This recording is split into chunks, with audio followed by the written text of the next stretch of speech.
controversial influencer Andrew Tate. Andrew Tate. Andrew Tate. Andrew Tate. Andrew Tate. Andrew Tate. Andrew Tate. Tate. If you don't like what I do, but you watch everything I do, it's still a thing. Life as a man is exceptionally difficult. I say the most beautiful and the most terrifying thing about being a man is you're born without value. Society doesn't care about you. You're only going to be cared about based on how useful you are. You have the chance to build yourself up and become a superhero if you're prepared to do the hard work and be indefatigable enough to never quit. But if you're going to stand around and wait for a handout, nobody's going to ever respect you. And I think that a lot of people have forgotten about how difficult and how competitive it is as a man. We're always in constant competition with each other. And it's your duty as a man to stand up and say, I want to be as important and strong and good-hearted and God-fearing as possible. And I need to work hard to achieve those things. The dangerous thing about overly emotional men is that they're dangerous. They're genuinely dangerous. This is what's crazy. All these people who talk about toxic masculinity and how bad it is for men to be traditionally masculine. A traditionally masculine man does things he doesn't feel like doing because it is his duty to do them. He charges into the building because it is his duty. Not because he feels like it, because it is his duty. We're now teaching the new generation of men that they don't have duty and they can just act on their feelings and act how they feel, and they don't have to act as a man should. Do you know what happens when you get men who just act how they feel? You get school shooters, you get violence. Men who do not control their emotions are dangerous. If you find a man who is stoic, he's not going to hurt people. He's going to sit and think about his actions very carefully, and he's going to be a good man who protects and provides for his family. You find a man who just acts out on impulse and does whatever he feels like, you're going to find a dangerous man. Sitting here telling men to cry more and act with their feelings and it's okay to feel this way, that way, etc., and have no self-control. That is why we have the problems we have in the world.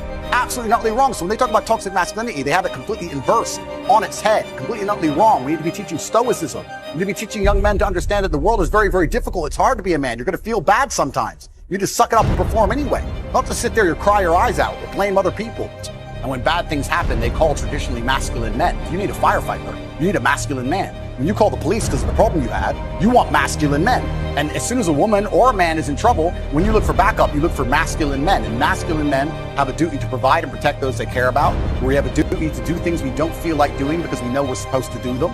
And that's why we stayed in the Titanic and died. The real problem with the world is that there's an epidemic of cowardice. And men are cowards. We have an epidemic of cowardice. Everybody is so afraid. It's on the other side of fear that you're going to garner the respect of other individuals. You have to do things that they're afraid to do, meaning most likely you are also afraid. I've done a bunch of shit. I was afraid 87 times before I got in the ring and cage. It's scary, right? I lived a scary life. But by going through all of that, I am now respected. You have to learn to face your fear. I'm not saying not be afraid, because that's not brave. If you do something and you're not afraid, you're not brave. You have to be afraid and do it anyway. That's what courage is. So I'm not saying you can be as scared as you want, but you still have to go. We're living inside of a video game.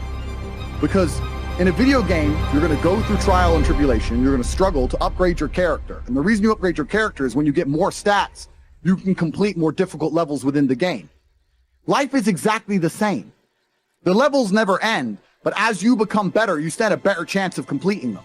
So as you upgrade your character, you get further and further in the game, but the game never ends. That's the beauty of being a man. All these men are out here complaining that things are difficult. The reason it has value is because it's difficult. If it was easy, everyone would have it and it wouldn't have any value. Complain that it's hard to get a Lambo. The reason having a Lambo is cool is because nobody has a Lambo. How are you going to complain that it's hard to be the man, but then also understand that being the man has value? They are linked. You cannot separate the two. It's a logic fail.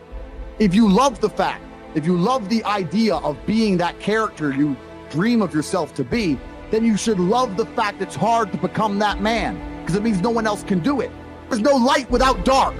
You will not appreciate your six-pack unless you didn't have one and you had to earn it. That's how the world works. So when I talk to these dudes like, oh, but it's, you know what, Tate, yeah, I agree, but you know, it's hard. Of course it is, it's supposed to be. And if you're not cut out for it, then f*** off and live a normal existence and die.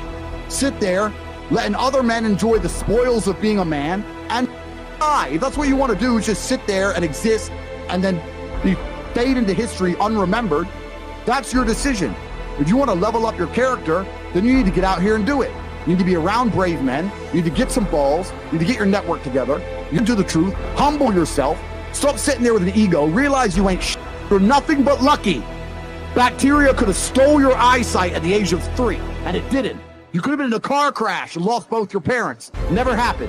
You've been nothing but lucky. Blind luck has given you a favorable hand, and you've managed to f it up. And they are trying to convince you that you should act how you feel.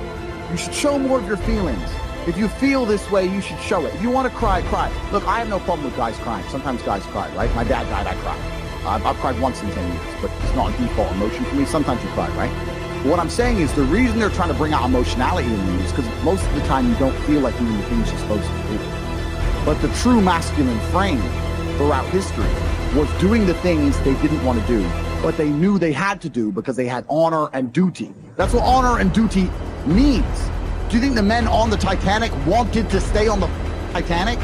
No, we're men. We have to stay. We're scared, but we must. It's our duty to let the women and children on the lifeboats. Yeah. This is masculine duty.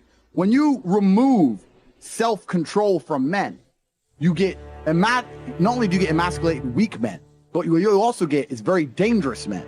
Because the world at large is trying to tell you, just be more in touch with your feelings and everything's going to be fine. Men also have an innate desire, one, for conquest, and two, we have a biological response. We are very predispositioned to anger. You look at all these school shooters and these are men who can't control their emotions. That's all they are. Facts. They have no self-control. And then they go and do dangerous. A good man controls himself. I have absolute self-control. If I decide to smash your face in, it was a very conscious decision. Nothing to do with the fact I was angry. You understand? Emotional control is absolutely and utterly important as a man.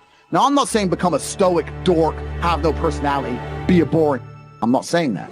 I'm saying that you need to understand as a man, there are certain principles under which you act, regardless of how you feel. Bam. I can wake up in a terrible mood. I can wake up sad. I can ache. I can have a busy day, stressed, etc. I will complete the same tasks as if I woke up in a fantastic mood. I'll do the same things because how I feel has no bearing on the things I'm going to do in my day because I have duty to myself and to my bloodline.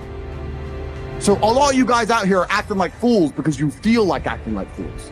And what I'm going to say to you is, because you think there's something wrong with you, you go, well, I lack motivation. You hear this one? I don't have the motivation to go to the gym. Well, here's the news flash. Neither did I. And I still did it. So now what are you going to say? Now you have no excuse, right?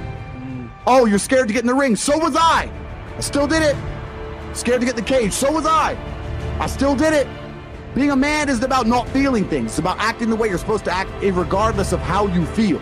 And I'm tired of hearing guys messing about how they feel. I don't feel motivated. I don't feel.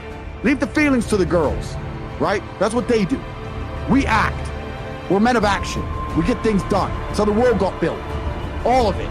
All the men who built the skyscrapers felt scared. They did it anyway. You need to become a man of action. Stop worrying about how you feel and start worrying about what you're supposed to be doing. How do you think chess affects life? If you lose, somewhere you made a mistake. There's no luck. Absolutely right. Chess, even if it's the smallest